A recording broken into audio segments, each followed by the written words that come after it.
सबसे पहले बच्चे आपकी हेडिंग आएगी इंपीरियलिस्टिक फिलॉसफी। क्या आएगी आपकी हेडिंग? Imperialistic philosophy. सर ये जो रीजन देंगे ये तो हमारा यूरोपियन की देख रहे हैं ना। हाँ, यूरोप ओवरऑल इंपीरियलिस्टिक फिलॉसफी के यूरोप में कौन सी फिलॉसफी थी? इंपीरियलिस्टिक। खुद को वो बेहतर समझते थे और दूसरों को अपने कंट्रोल में रखना चाहते थे, पावर। ठीक है, तो असर्टिव एक मेंटालिटी थी इनकी।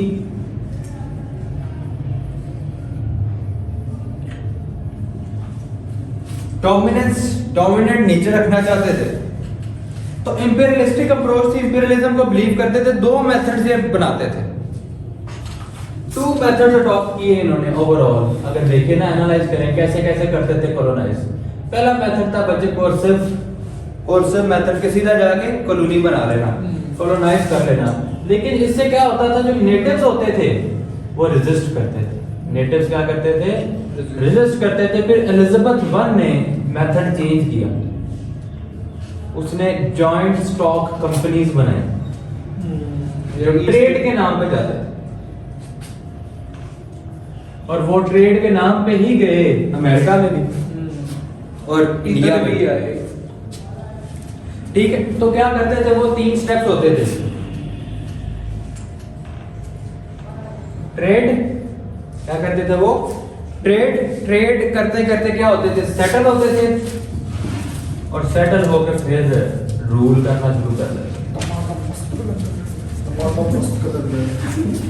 तो सबसे पहले तो इंपीरियलिस्टिक फिलॉसफी। दूसरी कॉलोनाइज क्यों करना था? एनरिच करना। क्या करना? एनरिच करना। देखिए, अब स्पेन जब जाके उधर जाता था ना, तो उधर एज़टेक्स, मायंस, ठीक है, ये ऑलरेडी थे। वो जाके लूट के लेके आता था जी, सोना चांदी हीरे। अच्छा, दूसरा वो कहते थे ऐसे सब तो बेहतर है, मतलब उनके अंदर भी वो चीज पाई जाती थी जिस तरह अभी गोरों के अंदर पाई जाती है। तो वो कहते हैं कि हम जो है यही है क्या उससे बड़ा वाइट सुपरमैन।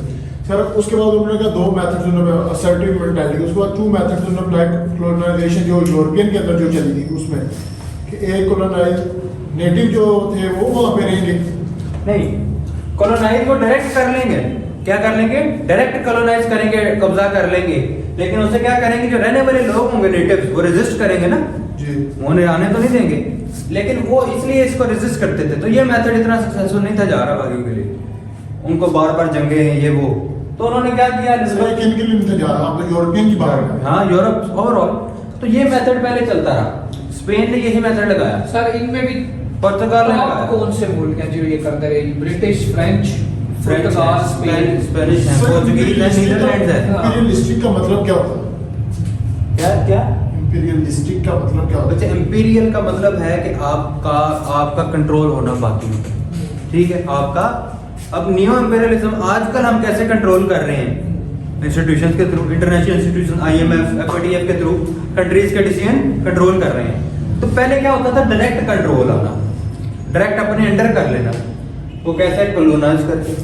तो दूसरी अप्रोच होती थी बच्चे जॉइंट स्टॉक कंपनीज। मैं थोड़ा सा समझ नहीं पा रहा सर। बेसिकली आप बात करें ओवरऑल यूरोप की, जी जी, या आप भी यूएसए के कॉलोनाइजेशन पे नहीं गए अभी आप यूएसए को ही क्यों कॉलोनाइज किया? यूरोप ने। जी, हम उसी की बात कर रहे हैं। अच्छा, मतलब यूरोप के अंदर सबसे पहले किसने आ गई कॉलोनाइजर वाला सिस्टम जो है? स्पेन।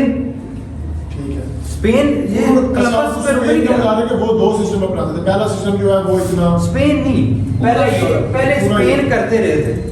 यही आइडियोलॉजी ज्यादा एक्सेप्टेबल थी, क्योंकि उनको अभी कंपनीज का कंसेप्ट नहीं आया।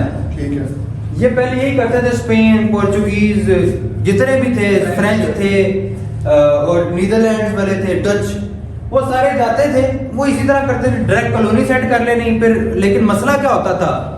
नेटिव्स क्या करते थे? रेजिस्ट, लड़ाई, अटैक करते थे, लड़ते थे, जंग हुई, और जंग नहीं हुई, वॉर हुई। बोल से रहा था। ठीक है, अच्छा, जॉइंट स्टॉक कंपनीज दूसरे। अब ये जो चीज थी, ये आइडियोलॉजी लाई कौन? इंग्लैंड। तो इनका डायरेक्ट कॉलोनाइज नहीं करना, उन्होंने भेजा कंपनीज को। अमेरिका में वर्जीनिया कंपनी और इंडिया में ईस्ट इंडिया कंपनी। ऑस्ट्रेलिया में कौन सी? उधर भी कोई नहीं। उधर ही में पड़े। ठीक हो गया। एक तो याद है। तो बच्चे दूसरी जो चीज है वो वही है कि क्यों सेटल किया मर्केंटाइलिस्ट आइडियोलॉजी, मदरलैंड को एनरिच करना है।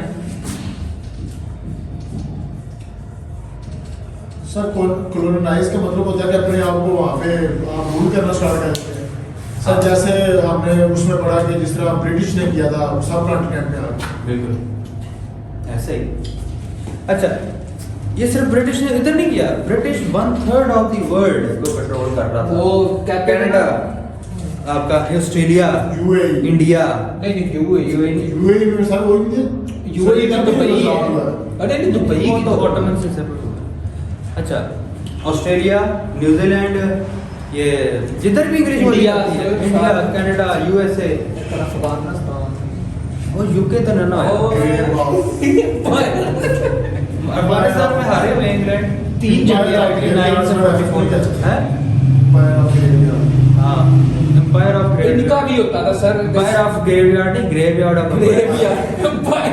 Graveyard of empire.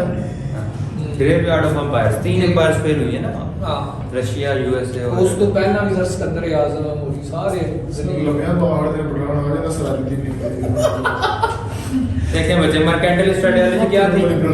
सर बच्चे फोकस है मदरलैंड को एनरिच करना है कि अपनी ये जो लैंड है, अपना लैंड है, उसको अमीर करना है, उसको एनरिच करना है।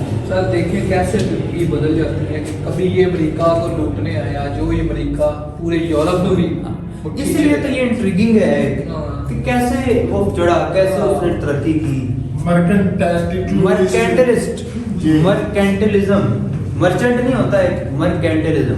सर इसमें आपने एक चीज बताई थी, मैंने कहा कि मदर अपने देश को, अपनी कंट्री ਧਰਤੀ को ਮਾਂ ਨੂੰ ਉੱਤੇ ਚੁੱਕਣ ਦੀ ਇੱਕ सर मतलब ये इसमें आपने एक बात भी बोली थी ना कि ये जो है ना वो किसी को टैक्स देने नहीं चाहते, against the ideology of European. हाँ, तो आइडियोलॉजी क्या थी?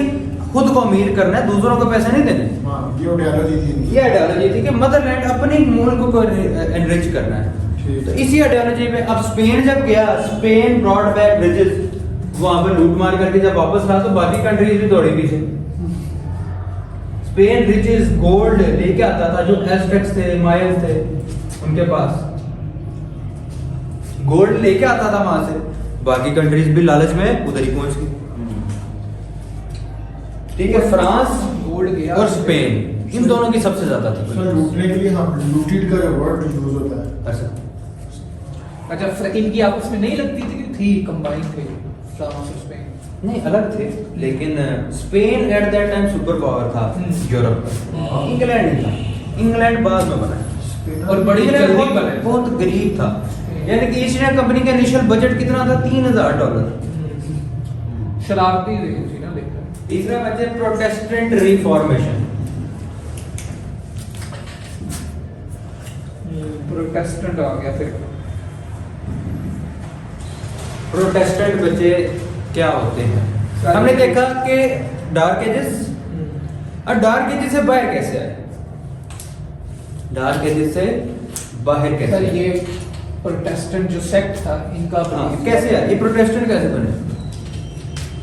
सर ये कैथोलिक सेंटर से ही रोमन कैथोलिक की जगह ये थे और ये कहते थे कि जो इनका जो था ना वो बंदा बड़ा मशहूर king JR Martin Luther. Martin Luther junior तो मरे हाँ, हैं। मार्टिन लूथर जो उसने ये आगाज किया था मैं आपको बताता हूँ। देखा कि स्टेट के अब चर्च को ये फॉलो करते थे। एक बंदा आया, कैथोलिक्स थे सिर्फ, दो तरह के कैथोलिक्स होते थे, एक ऑर्थोडॉक्स और रोमन कैथोलिक ठीक है। अब रोमन थे वो अग्रेसिव थे, ऑर्थोडॉक्स जो थे वो पीसफुल वो थे। ये कॉन्स्टेंटिनोपल वाले अब इसके बाद अगर देखें प्रोटेस्टेंट रिफॉर्मेशन होती है, कैथोलिक्स ही है अभी तक। क्या है?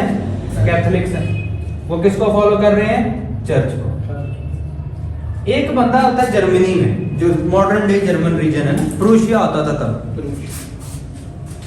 तो जर्मन एक वो था, टीचर था, प्रोफेसर था, उसका नाम था मार्टिन लूथर। सर ये जिस तरह आपने ऊपर सारा बताया है, जी जी। सर आपने मैं थोड़ा सा कंफ्यूज हो गया सर। पहले आपने बताया कि पहले जो है ना यूरोप के अंदर इंपीरियलिस्टिक फिलॉसफी वाली हम सेपरेट रीजन देख रहे हैं ना सर, कि इसकी वजह से भी किया कॉलोनाइज, ये रीजन भी थी कॉलोनाइज करने की, ये रीजन भी थी कॉलोनाइज करने की। अच्छा ये सारी रीजन अच्छा ये रीजन थी कॉलोनाइज करने की। बड़ा काम से अच्छा।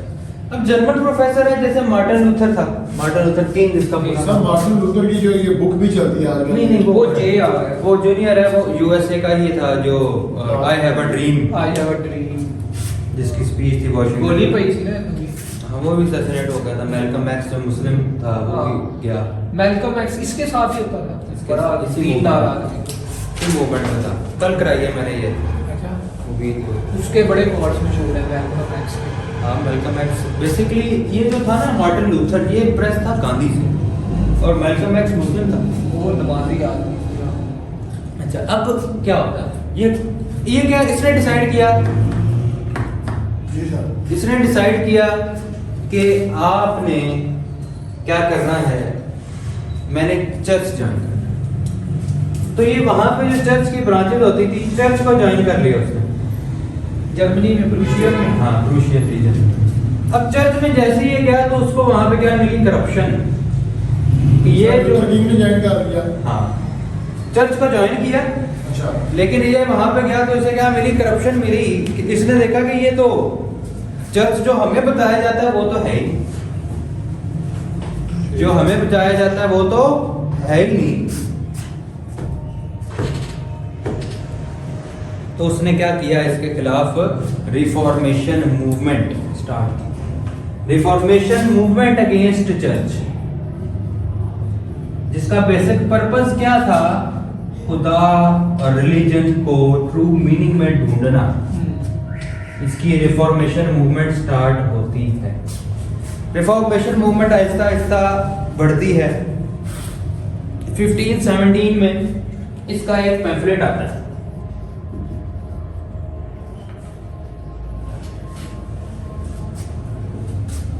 "95 Theses"। 1517 में इसका एक पैम्फलेट आता है 95 Theses, जिसमें ये होली चर्च की सारी करप्ट प्रैक्टिसेस का बताता है। सर ये सुना है कि इसने चर्च के बाहर लगा दिए थी से हाँ। पोस्टर लगा देते हैं। तो इसके आहिस्ता आहिस्ता फॉलोअर्स बढ़ना शुरू हो गए, करप्ट प्रैक्टिसेस ना। तो इसके जो फॉलोअर्स थे ना, उनको कहना शुरू कर दिए कि वो क्या है, प्रोटेस्टेंट्स हैं। क्या है, यहाँ से प्रोटेस्टेंट्स निकले। सही है। उसने लूथर ने कहना शुरू कर दिया कि ये प्रोटेस्टेंट है, उसके फॉलोअर चर्च के। नहीं अब पर जो लूथर के फॉलोअर्स थे ना, उनको कैथोलिक्स तो है ना ऑलरेडी क्रिश्चियंस। जी जी। जो लूथर के फॉलोअर्स थे उनको कैथोलिक्स ने क्या कहना शुरू कर दिया, प्रोटेस्टेंट। वापिस आ गए। ये साइड आते वापिस आ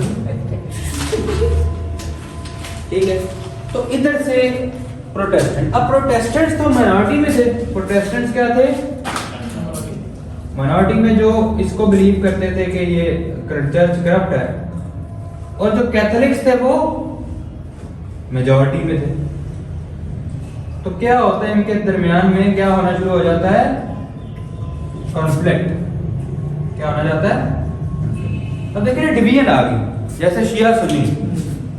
और इस साहब के सारे सुनिया ने चौक के वो पेसडन कि जाओ जी अमेरिका टूर जो लड़ाई नहीं करनी।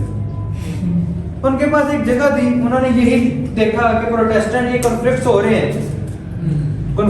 रहे हैं, अच्छा। तो इनको क्या करें, कॉन्फ्लिक्ट से बचने के लिए प्रोटेस्टेंट्स को उठा के किधर रख दें, नए जो new word, rise of middle class.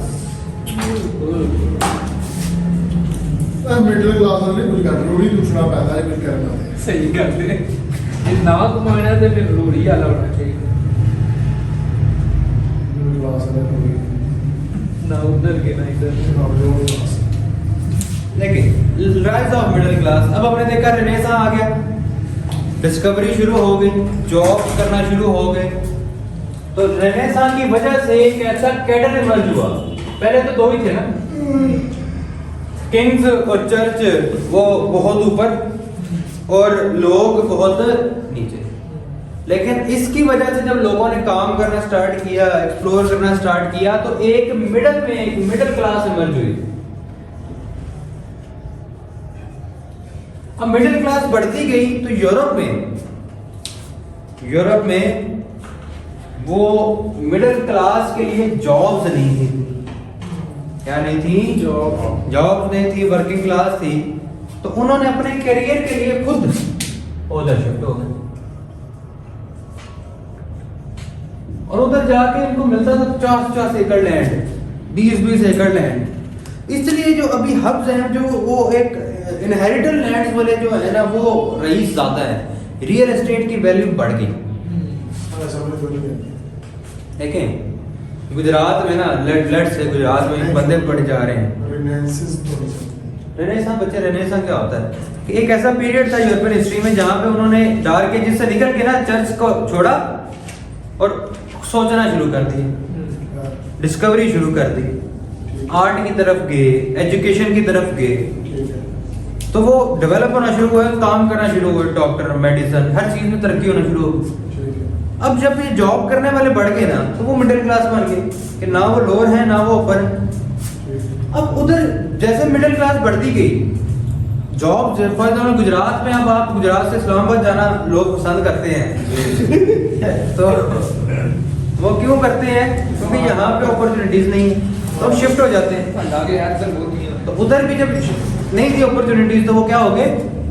Shift हो गए। जीवी पांडा है कोई किसी को, हाँ, यही कहते हो मिडिल क्लास, क्योंकि सारा लैंड तो लैंडलॉर्ड्स को शिफ्ट कितने हो गए यार? अमेरिका अमेरिका जुड़ा होता मार्केट हो जाए। आजकल भी लोग होते शिफ्ट हो रहे हैं क्योंकि इधर कुछ नहीं है तो अमेरिका जा रहे हैं पैसा। है, वो बात है शुरू हुई लगा।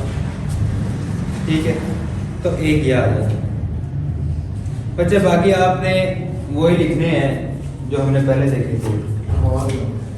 मेन हेडिंग आपने देनी है कि European escape from dark ages, या शुरू में भी लिख सकते हैं अरेंज करके, जो हमने सारा एक्सप्लेन किया था। इसमें आपने डार्क एजेस का बताया कि चर्च के अंडर था, तो वो एजुकेशन नहीं थी, लेकिन जैसे एस्केप किया, ट्रेड रूट्स एडवांसमेंट हुई, तो ट्रैवलिंग इजी हो गई। अच्छा, फिर आपने the need of alternate trade routes, the need of alternate trade routes आपने और ढूंढने हैं, आपने ट्रेड के लिए और रास्ते ढूंढने थे। इसके नीचे आपने सब हेडिंग बना दी। यूरोपियन में escape from dark ages का सारा हमें पीछे पड़ा है कि कैसे लोग हैं। हमने इसमें सारा डाल देना पिछले थोड़ा पूरी हिस्ट्री डाली है कि overview। मतलब 13, 14, 15, 16 और सारा उसका डाले पिछले सेंचुरीज का। सिर्फ डार्क एजेस का बताना है, तो कब वो निकले उसमें से। हाँ, बस ये ओवरव्यू बताना है।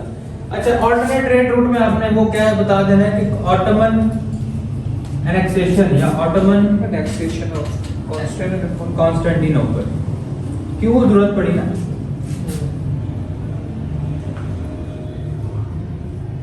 ये दो पॉइंट्स भी आप यहाँ पे डाल, इसमें हम मैप इसमें तो हम दो मैप डाल देते हैं। तो सब पहले तो हम लिखेंगे ऑटोमन एनेक्सेशन ऑफ, उसने मतलब फतह कर लिया और उसने उस चीज पे कब्जा कर लिया। फिर स्पेन ने मतलब वो फिर स्पेन वाले फिर उधर से जाते हैं घूम के। ठीक है, उधर से डाल दे, छोटा है स्पेन, बहुत उधर से